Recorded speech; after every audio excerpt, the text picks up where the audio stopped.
اعوذ باللہ من الشیطان الرجیم بسم اللہ الرحمن الرحیم اللہم صلی علی سیدنا و مولانا محمد وعلی آل سیدنا و مولانا محمد وبارک وسلم۔ سب سے پہلے میری گزارش ان احباب اور ان میرے بھائیوں اور بہنوں کے لیے ہے جنہوں نے میرا چینل مولانا محمد احمد درس قرآن سبسکرائب نہیں کیا تو پلیز وہ سبسکرائب کرتے تاکہ آنے والی ہر اچھی ویڈیو میری آپ لوگوں تک پہنچتی رہے۔ تو آج کی ویڈیو کی طرف ہم آتے ہیں۔ تو آج کی ویڈیو بنانے کا مقصد آیت الکرسی کی فضیلت بیان کرنا ہے۔ حدیث مبارکہ میں آتا ہے، امام ابن حبان اور امام نسائی حضرت ابو امامہ رضی اللہ تعالیٰ عنہ سے روایت کرتے ہیں، حدیث کا مفہوم یہ ہے کہ جس شخص نے ہر فرض نماز کے بعد آیت الکرسی پڑھے اسے جنت میں جانے سے موت کے سوا کوئی اور چیز روکنے والی نہیں۔ دوبارہ پھر سماعت کر لیں کہ جس شخص نے ہر فرض نماز کے بعد آیت الکرسی پڑھے اسے جنت میں جانے سے موت کے سوا کوئی اور چیز روکنے والی نہیں۔ تو ہر فرض نماز کے بعد آیت الکرسی کا پڑھنا یہ جنت میں دخول کا سبب ہے۔ تو یاد رکھیے کہ جنت میں دخول کے لیے انسان کو ساری زندگی بھی عمل کرنا پڑے تو پھر بھی مشکل کام نہیں، لیکن اللہ تبارک و تعالیٰ نے کچھ وظائف، کچھ اعمال ایسے رکھے ہیں کہ ان اعمال کے کرنے کی وجہ سے اللہ رب العزت کی ذات اس بندے کو جنت میں داخلہ نصیب فرمائیں گے۔ تو نہایت ہی آسان، نہایت ہی مختصر عمل اور آیت الکرسی پڑھنے کے بہت زیادہ اجر و ثواب آتے ہیں۔ ایک یہ اجر و ثواب اس حدیث مبارکہ میں بیان کیا گیا کہ اسے جنت میں جانے سے موت کے سوا کوئی اور چیز رکنے والی نہیں، اور اس کے علاوہ کہ جو بندہ ہر فرض نماز کے بعد آیت الکرسی پڑھتا ہے اللہ رب العزت کی ذات اسے مصائب مشکلات سے دور فرما دیتے ہیں، اسے جنات اور شیاطین سے دور فرما دیتے ہیں۔ تو یاد رکھو میرے مسلمان بھائیوں اور بہنوں، رجب کے حوالے سے یہ حدیث متصف کرنا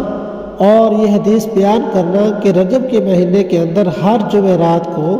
33 دفعہ، 10 دفعہ، 15 دفعہ، 1 دفعہ آیت الکرسی پڑھی جائے تو اللہ تبارک و تعالیٰ اتنا اجر و ثواب عطا فرماتے ہیں، اس طرح کے حدیث مبارکہ موجود نہیں۔ ہاں یہ ہے کہ علماء کے اپنے ذکر و اذکار اور وظائف ہوتے ہیں اور علماء ان کا ورد کرتے رہتے ہیں جس کی وجہ سے وہ وظائف بتاتے رہتے ہیں، لیکن حدیث مبارکہ کے اندر اس طرح کے الفاظ موجود نہیں۔ لیکن آیت الکرسی یہ اللہ رب العزت کی ذات کی طرف سے اس امت کے لیے ایک قیمتی تحفہ اور بے بہا تحفہ ہے، اور آیت الکرسی پڑھنے کے بڑے فضائل موجود ہیں کہ آیت الکرسی پڑھنے سے پریشانی ختم ہوتی ہے، آیت الکرسی پڑھنے سے شیاطین اور جنات سے جان چھوٹ جاتی ہے،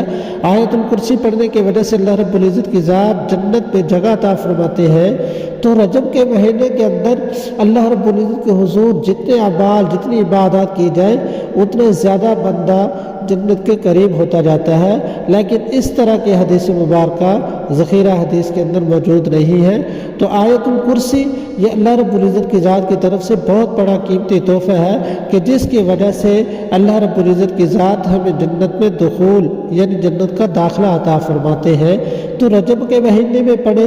محرم کے مہینے کے اندر پڑھے، جس مہینے کے اندر بھی پڑھے، اللہ تبارک و تعالیٰ اس کا بہت زیادہ اجر و ثواب عطا فرماتے ہیں۔ تو دعا ہے کہ اللہ تعالیٰ اس طرح کے اعمال ہمیں 5 وقت نمازوں کے ساتھ پابندی سے کرنے کی توفیق عطا فرمائے۔ تو یاد رکھیے جب ٹائم ملے آیت الکرسی کی تلاوت کرتے رہے، ہر فرض نماز کے بعد تلاوت کریں، رجب کے مہینے کے اندر زیادہ سے زیادہ تلاوت کریں، اس لیے کہ رجب کا مہینہ یہ نہایت ہی محترم مہینہ ہے، اور اللہ تبارک و تعالیٰ نے خود قرآن میں ارشاد فرمایا کہ 4 مہینوں میں سے ایک رجب والا مہینہ بھی حرمت والا ہے۔ تو رجب والے مہینے کے اندر ہم زیادہ سے زیادہ اطاعت، عبادت اور اللہ کے حضور دعائیں اور اللہ تبارک و تعالیٰ کے جو اسماء حسنہ ہیں ان کے ذریعے سے اللہ کے حضور دعائیں کریں۔ اللہ تبارک و تعالیٰ اس مہینے کی ہم قدر کرنے والا بنائیں، اور اس کے اندر جو خرافات اور بدعات اور رسومات بیان کی جاتی ہے اللہ تبارک و تعالیٰ اس سے ہمیں بچنے کی توفیق عطا فرمائے۔